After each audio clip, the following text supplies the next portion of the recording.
What's going on, guys? Ryan Von Adler back here with another video for you. Today, I wanted to show something that has been, it's been a long time coming. So the video title is probably something along the lines of, it took me a decade to build this or something like that. I'm going to go ahead and get right to it. It didn't take me 10 years of actually building it. It's just, I got distracted, life happened, and everything, just life happens. So this is the topic of today's video. This is a guitar that I started building when I was in high school. My junior year at high school, I finally went to a little background. Actually, I went to 3 different high schools and moved around a lot when I was younger. Not like a military brat or anything, but it's a longer story to get into. But the second high school that I went to, my junior year, actually had a wood shop. And at least for some reason, all of the high schools, the other high schools that I went to, the high schools that a lot of my friends went to in the US, have gotten rid of wood shops. I'm guessing for like insurance and liability reasons or something like that. But I was lucky enough that we had a wood shop and we had a CNC machine. And basically the year before that, I experimented with building a Les Paul Junior body. Would point to it, it's normally on the wall, but I actually moved it to make room for this one. Let me grab it really quick. Okay, so it is really dusty. The tailpiece is off it right now because I actually need to go through and do a little bit of tweaking on this. Need to do some wiring and replace that. I need to restring it. I just haven't put it back together. So the whole story with this guitar, which started everything, was when I was a sophomore in high school. I just turned 16, and I really wanted a Les Paul Junior because I've always been like a huge Green Day fan. Keith Urban played one in the Days Go By music video, and I was like, I always thought they were just really cool looking guitars. So I wanted one. Gibson had just discontinued making them, or at least like they weren't on the product lineup for that year. And I think I played one that was like it was maybe a 2014 or 2015, and it was just the most uncomfortable neck that I'd ever played. Something about all the Gibsons from that era, like I thought I hated Explorers until I finally tried like an Epiphone Gothic, and I was like, oh, this is freaking awesome. Because the necks were, I think it was like the D profile, kind of similar to what they used to use on the old Epiphones, and to me it just never felt comfortable, so I really didn't like them. So getting back to it, this guitar was kind of my solution to having a Les Paul. Like I couldn't afford a 57 like Billy Joe Armstrong played, and I always loved just the look of them. So I bought a Epiphone neck off of, I think it was a Les Paul Special 2, off Craigslist for like, I don't know, 40, 50 bucks or something like that. And I always hated the Epiphone headstock, so I shaved it down, gave it kind of like this mock Gibson one. It's not totally perfect because it was just kind of eyeballing it, and I think the scale's a little bit off. But you can kind of see just little like lines. I don't know if you can see the little wings that I glued onto it, cut it. Got some spurzels back there.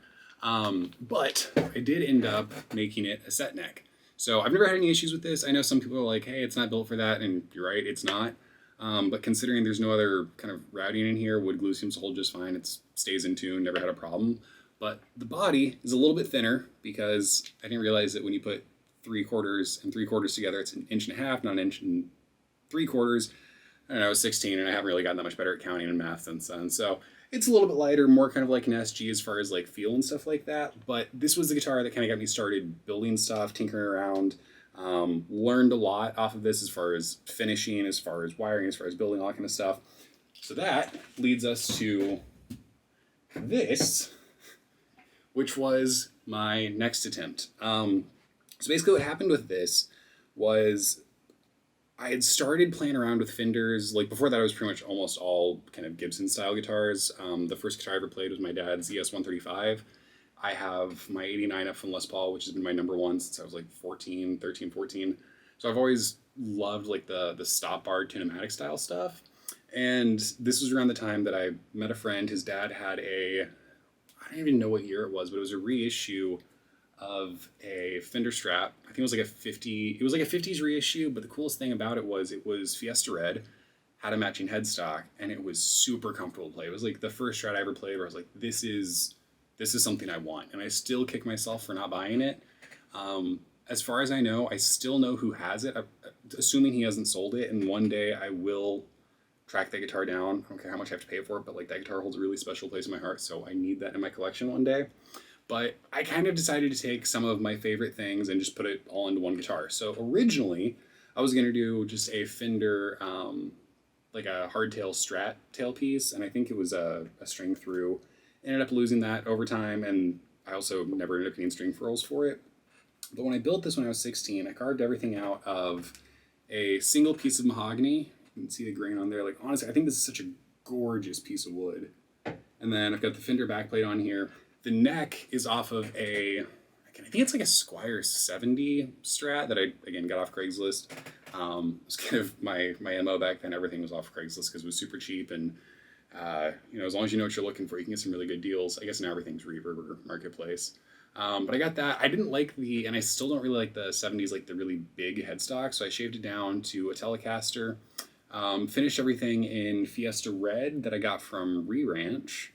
And honestly, like, I love this color so much. Like, Fiesta Red is such an underrated because it's got like a little bit of an orange to it. And I feel like it's kind of hard to capture on camera. But I pretty much finished it, built the husk, had the pickguard, like everything was done except for like the assembly, the wiring, and like the little final touches. So it was like 90% done within the first, 2 months maybe that it took me to build it. And it just sat like that. Like, I moved a lot. I didn't have a wood shop. I didn't really have a chance to like finish it. And it was just kind of, I had enough guitars. It was back in my mind. I didn't really think about it. And over the last couple of years since I've lived in Chicago, my buddy Nicky has been kind of pushing me. He's like, hey, dude, you got to get that one done. Like, it feels great. It's comfortable neck, whatever. And we finally sat down and did it last weekend. So I spent a couple hours putting this thing together. I got a little bit of footage that I'm going to throw in the next video because I do have to do a couple little modifications on this, couple setup things and little tweaks because, like I said, I still haven't learned to measure properly or learned how to math in the last couple of years. But I'm gonna do a couple close-ups on this so you can see the really the biggest glaring issue, which is the pickup isn't perfectly centered. I'm not 100% sure kind of how that happened. I just know that it did happen. So it's maybe an 1/8 to a 16th of an inch off. I'm gonna have to eventually probably carve out a little bit more of the pickup cavity, shift it over, and then everything should be fine. But in the meantime, it really doesn't cause too many issues. There's a little bit of maybe a little bit of like clarity loss on the treble string. So I did kind of boost up that side, try and compensate for it. And it seems to do a pretty good job. Honestly, this is definitely more of like a rhythm guitar. Not going to use this for like shreddy solos or anything like that. Not that I really can play those, but definitely more of like a kind of a riff machine, something to add just a little more texture for recording or something like that. So it does its job really well. And like, this is the only guitar that I've got a mini humbucker in. It's just kind of like, I don't know, it's quacky.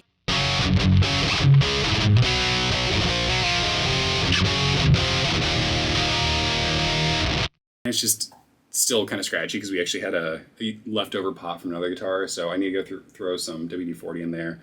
I can't find the straw for WD-40, and I don't want to make a huge mess, so I'll get to that later. Kind of seeing a trend here. Also, if I'm sweating on camera, it's because I have to turn the fan off every time I'm recording because it's so loud, and it's hot in Chicago. Like, I don't know if you guys aren't from here. Usually it's not bad. Like, I moved further north to get away from heat and humidity. And the last like year or so, I feel like every day I wake up and it's either super cloudy and I feel like I woke up in Seattle, or it's super hot and humid and I feel like I woke up in Miami and it's like I didn't want to go to either of those places. I don't know what's going on. It's rough. What are you gonna do? Yeah, like this guitar, it's really comfortable to play, and it's such a strange, it's just like it feels like a weapon. Like you could do some damage if you threw this at somebody. I think I weighed it and it's like 10.4 pounds, 10.2, something like that. So it's like on the heavy end for like a normal Les Paul. Like this is some really dense mahogany. Like I said, just one piece, like it is a brick. So yeah, I got it on eBay. I found the files, traced it out in CAD, cut it out on the CNC, and it was one of those things I was super proud of it, and then just kind of never got around to finishing it. But we got a Duncan Design mini humbucker in here that actually came out of one of Nicky's guitars. It's a Schecter something. It's one of like the 3 pickup kind of weird offset looking guitars. Really cool. But he ended up ripping that out to throw in like the actual Seymour Duncan mini humbucker. So I've got, actually, it's not even really a mini hum. It's like a mini hum Tron kind of thing. And then we've got a Wilkinson bridge in there with the 3 saddles. So kind of a vintage look there. Got Wilkinson locking tuners on the back in gold, which I love. And then I've got 1 gold, 1 silver string tree. So kind of the thought process with this is partly because it's taken me so long to put together. It's like a vintage modified kind of pawn shop style guitar. Like everything in my mind was like, okay, this is just supposed to be just kind of what you had lying around. Maybe something breaks, you replace it with whatever works. And that's kind of the story for most of my guitars. But I just, I like the look of things being hodgepodge together. And if it looks like you just got it off the rack, then somebody else is going to have that same guitar. And to me, that's always kind of boring. So like, really, the reason I wanted to do this video was, like, part of the reason I wanted to do this video and show it off was, like, one, just to kind of show off a cool guitar that I'm fairly proud of, even though, again, I know it's not perfect. I need to go through and finish some stuff. But, I mean, what kind of, I don't know, build quality you expect from a 16-year-old? There's going to be some issues.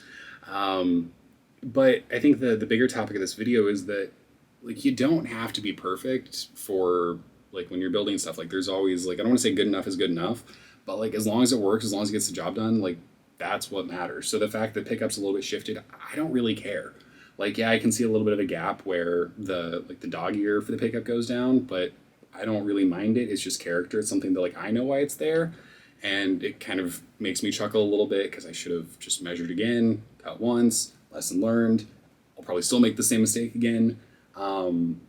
It's like nothing about it's perfect, but kind of going around with all of my guitars, like if you guys have seen my channel, seen any of the things on the wall, they're all covered in stickers, they're all modified. I mean, the Jim Root Telecaster I have has a neck pickup in the humbucker, has a neck pickup in the bridge position. So if you guys haven't seen that video, it's actually the last one I posted on my channel. So give that one a shot, because it's actually kind of cool. Like, I don't think a lot of people have tried doing stuff like that, and it ends up working. So, like, the moral of the story for all this kind of stuff is, like, give it a shot, and if it doesn't work, then undo it and try something else.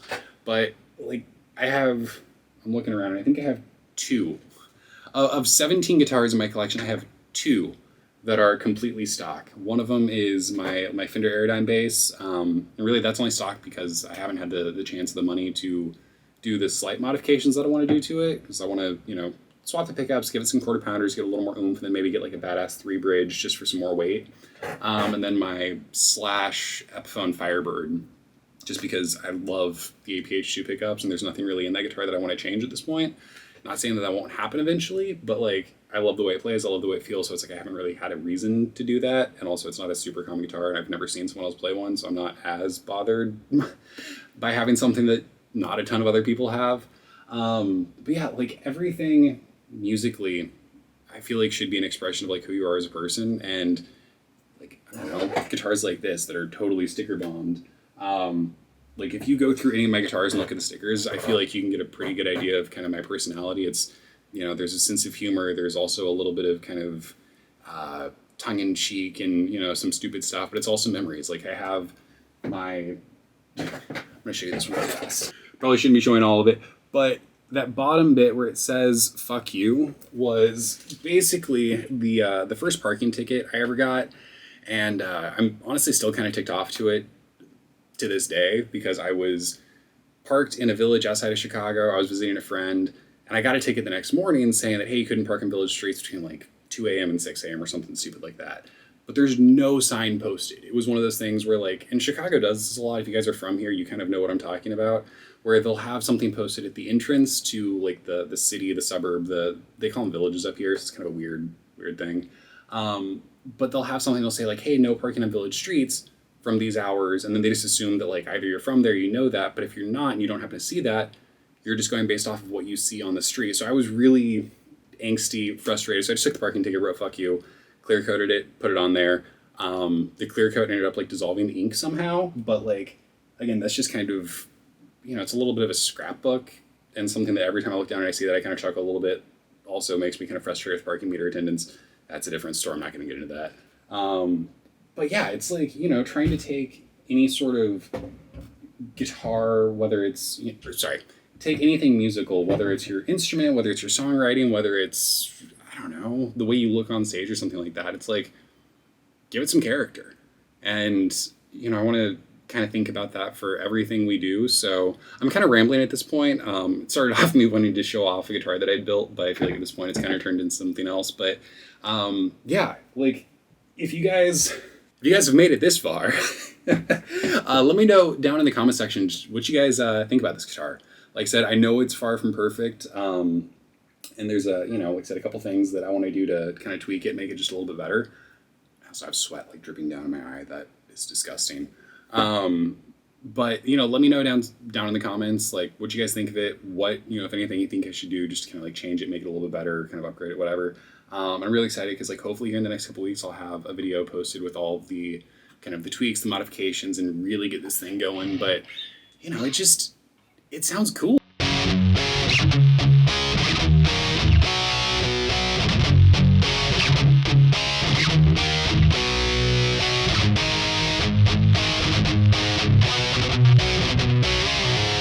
And I just kind of tripped over that.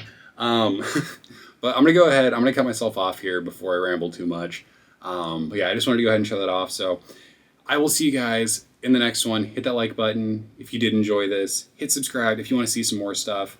Also, a little sneak peek right here. I'm not gonna say anything about it, but I'm gonna do a video on this thing here relatively soon. Show you what the last project I was working on. So I'll see you guys in the next one. Later.